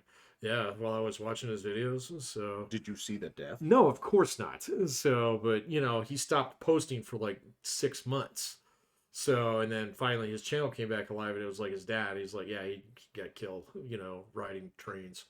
And it's like, so I stopped watching those. So, okay. But it was kind of the same stuff. It was like, can I survive? Off whatever I can fit in my backpack. Yeah. Kind of thing. So, but yeah, no, the camping ones, I've seen tons of those. So those are super relaxing. They are. That's the. And every now and then I watch the ones where there's this guy who leaves like pepperoni pizzas out in the woods. And why? Well, so he can set up the cameras at night and see what animals do and come by and you get a lot of stoners. He gets raccoons. Okay. He does not get like Trash people. Yeah, he doesn't get people, coming out there just like for free pie. But yeah, there's dumb stuff like that, and like I remember he nailed the pizza to the ground because otherwise some animals would just like yoink, take it away. Oh yeah. But he wants to see him eat it like in that, that spot. A lot of deer, things that are investigate. Yeah. Okay. Again, this is not. It's relaxing YouTube. It is. I didn't grow as a person by watching this, right? Yeah. I'd like to think I centered myself. No, those things help a lot. So I mean, yeah. So there's a couple channels that I go to that kind of help me with that from time to time. There's this one guy. He does all this work with the homeless. He's fantastic. So I don't agree with his politics on a lot of things. But like he'll sit down and he'll have a 15-minute conversation with a dude that's homeless. So, and he'll always bring him the same thing. He'd bring some socks or a change of like underclothes. So, that's and cool. he'll say like, here, man. So, because this guy was apparently homeless for a long time too. And he was a meth head and got clean and stuff. And He just does interviews where he doesn't talk. So he's basically like, tell me your story. So That's some fucking like Dust Bowl, dude, it's Great Depression shit. it's Like journalism amazing. right there. Yeah. Yeah, it's Yeah. amazing. All of them are hooked on some kind of drug. Okay, but like there's so many people who's like, yeah, I was, an engineer and I was working on a space program and all this stuff and then my kid got really sick and died and my wife and I broke up kind of thing and I started turning to drink and then drink turned into drugs and then after a little while I lost all my financial support and blah blah blah and I've been here for 10 years. It's just like fuck. But then he'll ask him like things. It's like, well, what kind of piece of advice would you give somebody? And they give the best fucking advice. It's just amazing. Like what? Like super life advice. It was like, never worry too much about tomorrow. Enjoy today while you can because you don't know what's going to happen. Just like this real old school, like coffee table kind of fucking advice that you hear Yeah. from people who are in severe pain, which sucks. But it also, it's like, all right, I got it pretty good. So I feel a little bit better now. So You and I both sort of have a little bit of that sense, sure. where we've kind of like bounced back and forth on that because of the different life events. Oh, absolutely. Yeah. You and I specifically when it comes to like dad's adventures with cancer, right? Oh, You and I absolutely. both Yeah. have stories like, man, that was quick, right? Sure. Yeah. No, it was fast. So You know, I bring that up to my brother all the time. I ask him, I was like, how much money would you pay to have dinner with dad one more time? And it goes up every Yeah. year. Yeah, of course. A little bit. Yeah, a lot. yeah. Yeah. It's like, okay, so well, your mom's still around, so maybe you want to take her out for dinner. Oh my God. Oh. Oh, Pat, that's the overhand right there. That's the like, Well, it's kind of the point. no, you Yeah. suckered at him good. Yeah, that's a great point. Yeah, Yeah. It's kind of absolutely. the point, man. Shit, you kind of So- got me on that one too. Sorry. No, I was aiming no. for you, man. So I did look. My guard was down. You got me. I didn't see that coming. But no, that's a brilliant point actually. Yeah. well, I mean, it's like there's just some things that you learn over time, and then that's a function of age and mileage. And so when you see someone who's been homeless for 10 years, it's a lot more mileage. So people seen the same thing that's got me hooked on prison videos lately. Yeah, These you were guys prison give- videos, man. It's Dude, just- these guys give fantastic advice about things. They're like, well, how do you win a fight? He's like, don't be there. So, or other things. It's like, well, like I'm tired of people complaining about the fact that they don't get X, Y, and Z out of something. It's like I got out of prison with exactly $200 to my fucking name, not a piece of family around me who wanted anything to do with me. I didn't have a social security card. So he was like, I was a nobody, no credit, nothing. yeah. So he's like, and I had $200 and I did the best that I could, and this is what I've got now. If I can do it, you can totally do it because you're not facing half the same fucking obstacles that I did. So it's just like, you know what, you're fucking right. If your nuts are really that far against the wall, of course you're gonna be able to do that. So does that? So those things make me feel better. I'm not like opining on the nature of the other people that I hear whine all the time. Yeah, I was gonna say, is that I kinda sort of am. no, So, it's no, it's like that's your response to it. There's only so much that and I know this still goes in with communism detector active. But yes, there's a It's always on, Jeff. I know. I can't turn it off because anymore. just the hints the hints of just like as soon as somebody says like institution, I'm like, oh my God, here we go. Oh no, here we go. Right. Yeah. And I think that's kind of the opposite end of it. Now, I don't, you know me, Patrick, I don't want to be I don't want to be a full-blown bootstraps kind of thing. No, it doesn't always work, man. Right. So no, and I mean, I'm so in honesty and just a full disclosure, I'm not that big of a bootstraps kind of guy in terms of like, well, go set up a lemonade stand. If you can make $1, you can make Right. 10. Right. If you can make 10, you can make 1,000. No, fuck that. Okay, it's hard. All right, I mean, it just takes like diligence on your part more so than anything else. But I'm not somebody I butt heads with some of my colleagues on this one all the time. I'm not a big fan of entrepreneurialism. I don't think it fixes very many problems. Talk So about that in general. What do you mean about entrepreneurialism? What do you? so the idea that you want to be your own boss is fucking stupid, okay, for most people, okay, because really what you're doing in a situation like that is you're just ducking out and saying, well, I don't want to work for somebody, okay, I don't want to have to report to somebody, I don't want someone to boss me around, things like that. But if you are a fucking entrepreneur, your customers are all going to boss you around. Yeah, So your work week's going to go from 40 hours to 85 hours. exactly. And Yeah. so entrepreneurship is a lifestyle, man. It means that your hobby is work or business or something like that.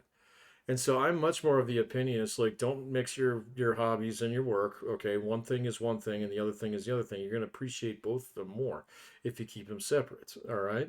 If you mix them together, that's fine, but just understand that's you 100% at this point in time. That doesn't mean that you work so that you go windsurfing on the weekend. It means that you fucking work because you want to work on the weekend. You want those phone calls at 1 in the morning. You You want need those phone calls. Yeah. Yeah, at 1 o'clock in the morning. So You need to be the guy that knows. It's like, so, huh? yeah, Well, what's wrong with the register? Uh, right. Did you unplug it? right. Yeah. Wait 30 seconds. Call me back.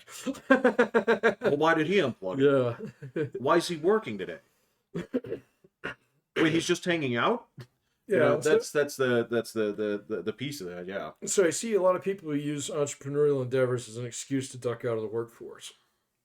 And it's like you're not ducking out of work by doing that. All right. And so it's much, much better for you to go work for somebody for a little while, learn how to get along, learn how to like your boss, learn how to get along with your coworkers. If you don't like it, change your company.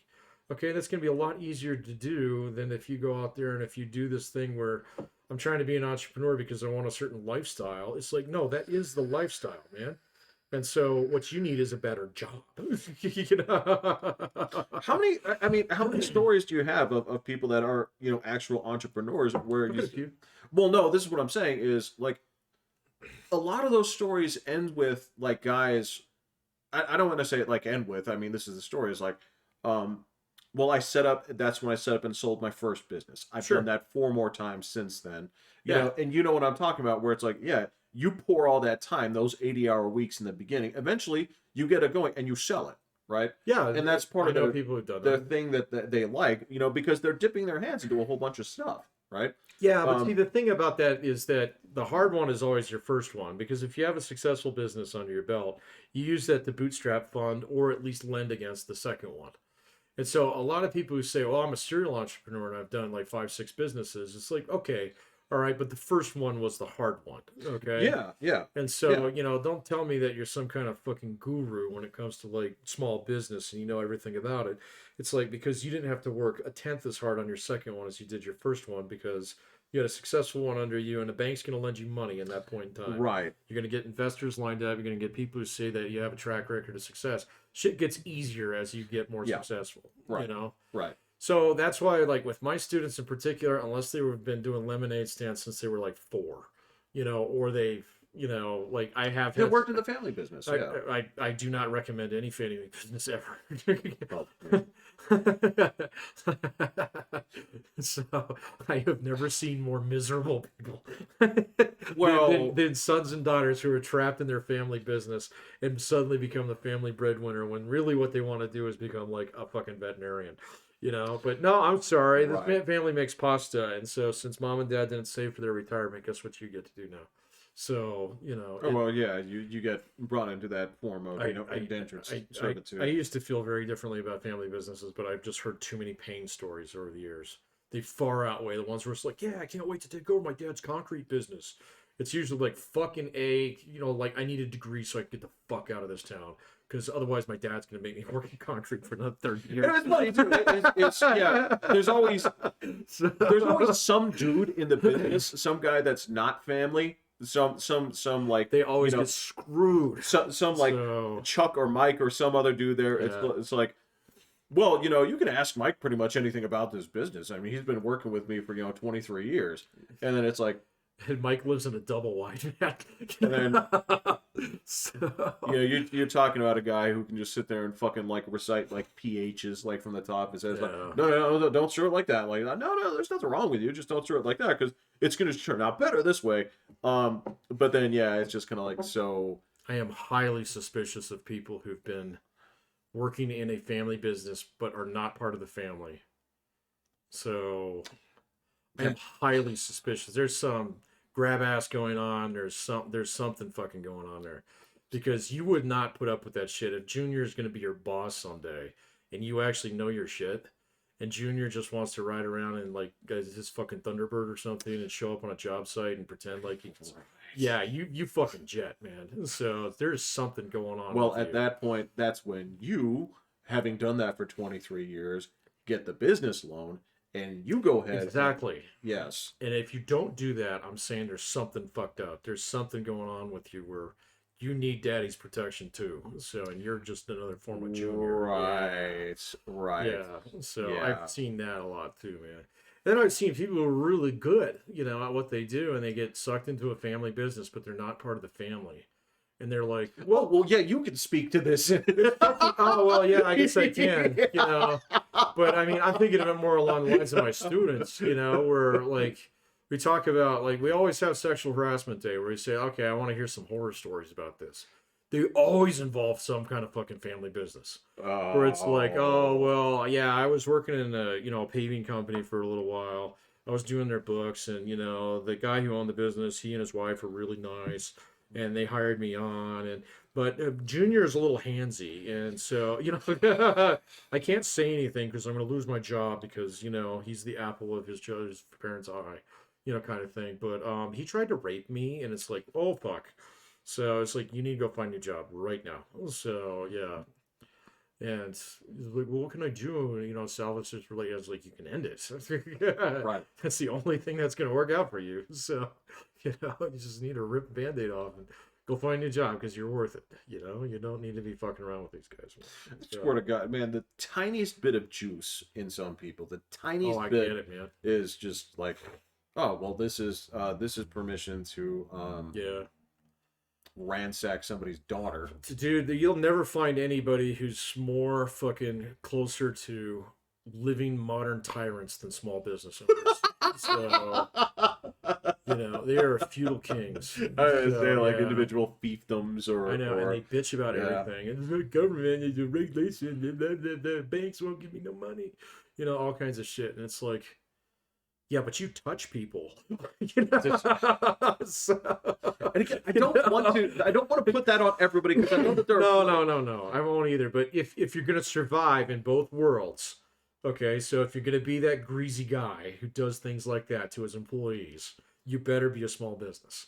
Okay, because if you're over 100 employees, you're gonna get fuck sword on that. Oh yeah. So absolutely. Like right? you have people in the parking lot just ready to nail two beams together and crucify you in the parking lot. Yeah. Absolutely. Yeah. And then there's of course, a couple, there's people just kind of like hanging on. It's like, if I hang out in this business long enough, I can be the one doing the touchy. Yeah. What are you doing? Why? Yeah, why? This isn't for you. Right.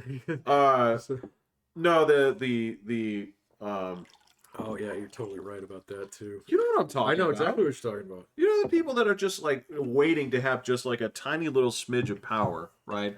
Fuck, this is it finally happened on April 20th. The great blue checkmark boondoggle happened. Oh, did that actually happen? I couldn't get a straight story on that. No, it happened. Okay, so they delete everybody's blue check or what? Basically, if you aren't paying, you don't get a blue check. You don't get a blue check. Oh, okay. Right? What about Stephen King? Stephen King. This was the funny thing was Elon Musk went out there and said, like, I'll pay for yours out of my pocket. Why would he do that? Because he's an asshole. Stephen King? Or Elon Musk? Well, both. Yeah, both. okay. Stephen King has lost his motherfucking mind in real life. Dude, that guy's old, man. He did a lot of cocaine. He did, and that dude has gone so far off the retard lefty spectrum, it's not even funny. Yeah. Which is, he, like, Bette Midler started bitching about it, fucking Alyssa Milano, a bunch of, like, and so... Bette Midler's still alive? That was surprise number one, but she is still alive, and she started fucking, bitching about it, and, yeah, so, what's going out there? He's like, I'm going to pay for a few of you guys, it's fine. Oh, okay. Right. that's his prerogative, right? But for the biggest part of people, right, there's a bunch of people where this little shitty piece of verification was their one bit of juice because Yeah, they sure. knew somebody on the inside that, Yeah. took their bribe to, give them to bless them in this thing, and now anybody can get it for $8 fucking. And so you got a bunch of people like pissed off like crazy because you're like, you Lords and serfs, man. You let yeah, the serfs in the gate. you basically you summed my life's accomplishments down to an $8 a month subscription Eight service. dollars. Yeah, I know. Which is why, I mean, and this is the funny thing. There's parts of this that I really enjoy. Number one, the New York Times is not verified. Um, Yeah, I don't. I saw the whole thing with NPR on that. I think it's great. It's fine, but NPR. It's not gonna. It doesn't mean that NPR is gonna cease to exist. No, of course not. So there's a point in time where enough people, if they jump ship on that, then people are just gonna get their news somewhere else. So This is the argument: is that are people going to jump ship because of NPR? The answer is no. Oh no, I wouldn't say that, man. I gave up on NPR years ago. So In fact, the whole thing that they were pissed off was the biggest thing that they were pissed off was that they got labeled as state-sponsored media. yeah, no, I saw that. Yeah. So, which to be fair, like, I mean, I don't see how they necessarily have an argument against that. So No. yeah, no, I really so I dove into that and said, well, we get less than some of our funding, blah blah blah. Yeah, but you market yourself as being that. Right. And so even if you only get like 5% of your funding through that, okay. So if that's the cornerstone upon which you build your entire house, then okay, so pull that out then. Okay, Right, off right. you go. Either So, that yeah. or that's what you are. Yes. No. So I think that I seen arguments on both sides of that one that I don't think anybody was kind of willing to take the middle road on that one, which seems like the obvious one. So Certainly. well, and the other thing is they had like 50 fucking accounts. So it's like, well, that's dumb. Okay, so I mean, did the New York Times have 50? They have one for that, and then one for every one of their major columnists and stuff. I don't know. So why wouldn't you just do that on your own then? And so, what the fuck is the official one? Your official news? Well, why don't I just go to your website and read it then?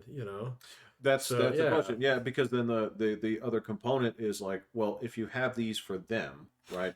Does this mean that you are basically, as an organization, you are standing by whatever these guys say privately, or are you saying yeah. are you saying that they're apart, or are they separate, or is this your way of sort of doing both? I think it's their way of having your cake and eating it too. Absolutely. Yeah, yeah. Right. So that's a piece yeah. of this is like, look, you guys, all right.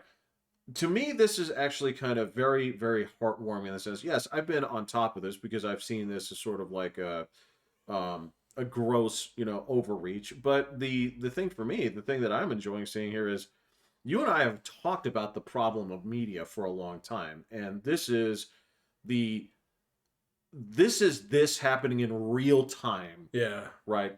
Where you can see the actual effects of it, the people that are butthurt, the fucking legacy media people that, you talked about this. You talked about this earlier on. You talked about it's the shark. How do you swim forward in this market? Yep. How do you get to it? And Yep. you got a lot of people hanging on to it saying like, well, I'm not saying that your model is wrong. There's a part of me that says, fucking good old classic journalism is good, where I could turn to this and say, okay, well, if you're reporting on this, I know that you have two sources. I know that you have. Yeah, I think AI is going to fix that. I think it's going to happen pretty fucking fast too. So, yeah, I don't think it's going to take too long before you actually get like, okay, what happened today, and you get bam a summary that's like less than a page, and you get all the fucking sources. So I think that's going to happen way sooner than people think it is, man. I think there's some journalists out there who are starting to sniff that bomb out. Okay, they learned Python. I think so, man. But it's also like this is a really obvious This is a really obvious technical solution to. This is a very quick This is what am I trying to say? I'm trying to say we have an off-the-shelf technology right now that fits a problem perfectly, And Oh, yeah, right, I can't right. just can't stitch the words together on that one. But it's like this is an obvious use case right now that, and so I think that's probably inevitable. And I think within a year or so, you're gonna have like ChatGPT news, okay, which people are gonna be like, okay, pull up the news, and that's what they're gonna pull up, or whatever it's gonna be. It's not gonna be the fucking New York Times, okay? So They might source the New York Times. it might, and that's fine, okay. But if the New York Times puts their shit behind a paywall, then fuck you. So it's not in there, okay. Well, you give ChatGPT the subscription. Or something, man. I don't know, but it's just it's like having a car, an internal combustion engine, okay, and say, well, this is great. It replaces horses all around town. And you say, well, wait a minute. If we put bigger tires on it, okay, and then take the cab off and then make the engine bigger, it can pull a plow, kind of thing. Right, right. This is not far away. So, right now it's just kind of a toy, kind of thing. And it's like, oh, hey, I can get it to write my term paper, haha. No, Kind of thing. you're right. So, but Yeah. it's really not that far away to the point in time where I can get, a one-page summary, and then I can just ask it as like, so, whatever. I could ask it about Joe Biden even. And I could say like, hey, tell me which one of his kids are in trouble and what for in one page or less, and cite your sources. So bam, and it would just like scrape all that shit down, okay, and it would be able to actually judge like where's the shit coming from, okay. So I got to blend these two together a little bit and stuff like that. Oh, And so you you can might not specify, get, yeah, yeah, yeah. well, you could specify it, or like there's a couple of apps out there where you can actually decide like what kind of news you get. Okay, so whether you want left leaning or right leaning, or if you want centrist, or if you want business focused, or if you want sports, you can do that stuff nowadays, and it'll just source that shit. But nothing will actually synthesize it just quite yet. I don't think it's too far away before you start seeing that. No, absolutely not. I mean, this is you're 100% correct, and yeah, it's the to go back to your car thing. Yeah, there's you and I have been around long enough where the things that, okay, so I said this to a student, right? We were talking about technology was developing at certain things, right? And we were just talking about the internet and how it's ubiquitous now, right? Sure. And what I was pointing out was you have to understand where I was coming from. It's like, all right, people think that with the invention of new things that there's a sort of like reverence for it, right? And I don't mean it. Well, yeah, no, I got you though. I don't. It's like I was saying. It's like at no time in my life, right, aside from like,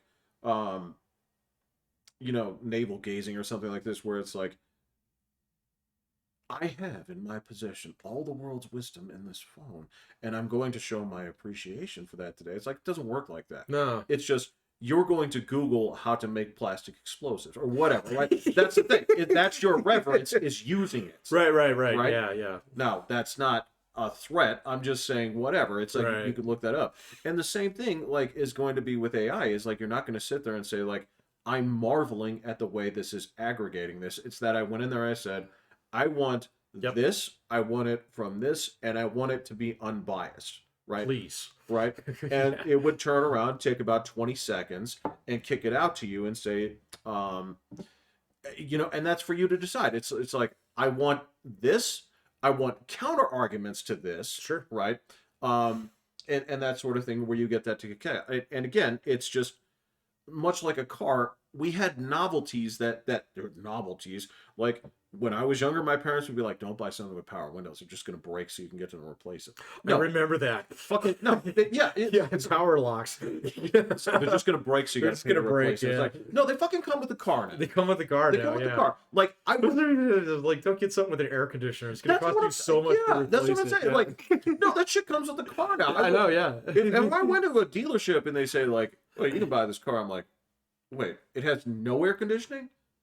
It's just hot?" It's just hot. Yeah. It's Exactly. like, well, you can pay extra. It's like, well, then you can show me a different fucking car. Yeah, exactly. It is the same thing. I remember when power doors and Jesus. windows were optional. Yes. So they were like, well, it's a waste of money. You're just going to pay more for something that you're never going to use because it's going to break, and then you're going to be stuck in a hot car. And what are you going to do then? Die?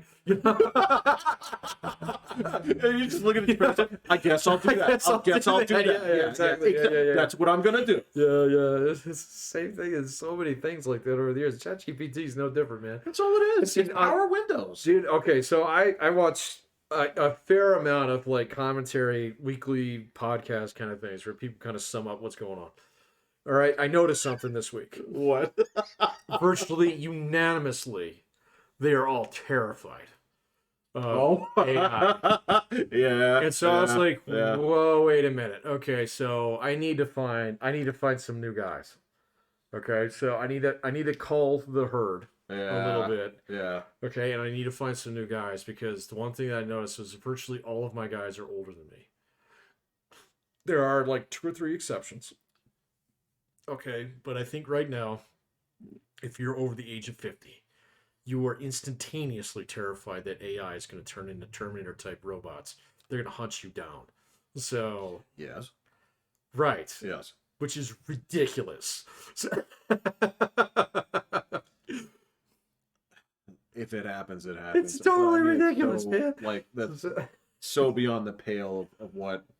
So I did tell you about that thing where, like, so I'm on my military channels. They had the guys. So they had this robot, okay, that was linked up to an airsoft gun. Okay. Okay, yeah. And it wanted it, and it's like, okay, this is a sentry bot. And so, you know, we want it to guard this place and it'll shoot you. Okay.